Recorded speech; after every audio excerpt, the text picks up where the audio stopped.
Are not thinking about traveling right now, especially with the kids back in school. But now that summer is over, this is the time that travel deals are starting to really warm up. I had the chance to speak to an expert about planning the perfect trip. Take a look. Well, Mark, life is really busy right now. Kids are back in school. A lot of people aren't really thinking about travel, but you say this is a great time to travel and get the best deals. Definitely take those kids out of school, a little bit, and get away for a short vacation. Or if you're an empty nester like me, just get out of town as soon as everybody goes back to school. Just hold off and travel September, October, November.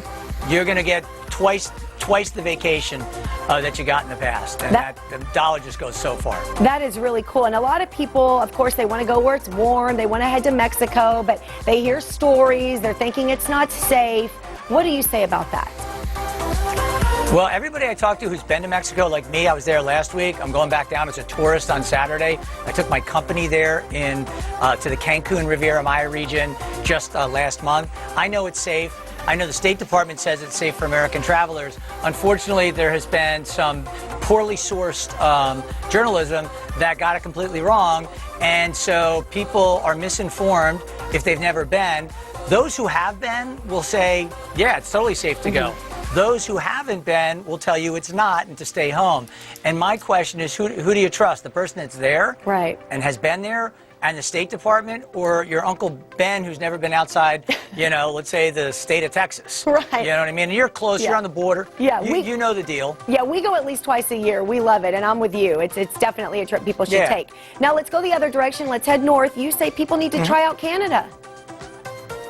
Definitely, Canada's got some great values. It's very similar in the sense that it's off-season, and you've got a currency benefit to Americans because the dollar's appreciated so much, and you've got a great, varied destination. And based on where you're located, you can go anywhere you want in Canada, and it just depends on what you're up for. If you want like a city thing, Toronto. If you want more of like a laid-back, cool, scenic city, though, Vancouver, or Montreal, a taste of Europe, Quebec, like history, Banff for the great outdoors. I mean, I could go on. There's just so much to do.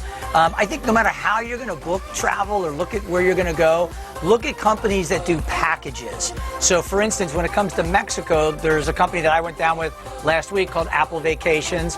They packaged up a resort called Breathless, which is for adults, and it's got a chill area and a happening area, and they did that. And they did all my transfers. Everything was done seamlessly. So that's what you want to do. And then they sell mostly through travel agents. And because they bundle it, they save money on the bundling. So again, you're saving money so many different ways that you want to look at how you're booking, not just where you're going, to make sure you're doing it the right way. Well, after all this talk, I realize now I really need a vacation, and I'm going to take one. I'm going to use your advice, Mark Murphy. And where can people go to get even more information? So always check out TravelPulse.com, the largest travel trade news site out there. Check out @MurphyTravels for my personal social media stuff. I post things, and @TravelPulse is our social media for Travel Pulse. And if you go to like MSN.com, you'll see Travel Pulse is one of the biggest travel news providers for users of MSN.com. You'll see us everywhere. Awesome. Thank you, sir.